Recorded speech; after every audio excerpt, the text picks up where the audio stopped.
If all goes according to plan, Amazon is coming to Hermon. The company is in the process of buying a large piece of property along Outer Hermon Street on the site of the former Bangor Drive-In, with site plans obtained by WABI showing a new warehouse and distribution facility.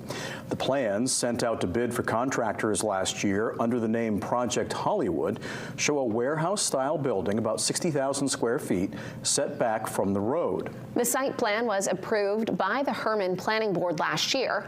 Most of the activity is planned near the front of the property, with a new driveway off Hermon Street leading into paved areas for vehicles, parking, and on-site circulation. The building is shown with a covered canopy area, and the site is laid out to handle day-to-day traffic in and out. Access is planned directly from Hermon Street with an internal drive that routes vehicles through the site. Plans also reference updates to road markings and signs near the entrance aimed at directing traffic safely. The signs have spots for Amazon Flex drivers, independent delivery partners who use their own personal vehicles to deliver Amazon packages. The drawings also show the demolition and removal of the old drive-in features like the screens, snack shack, and projection buildings.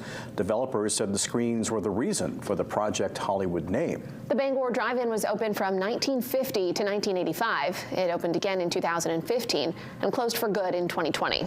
Amazon currently has a facility in Caribou and is planning another one for Gorham. We have reached out to Amazon and Epstein Properties, who owns the drive-in property, about the sale, and we're still waiting to hear back. Hermon town officials have not commented on the plan, saying any information will have to come from Amazon. We'll continue to follow this story and have more as it develops.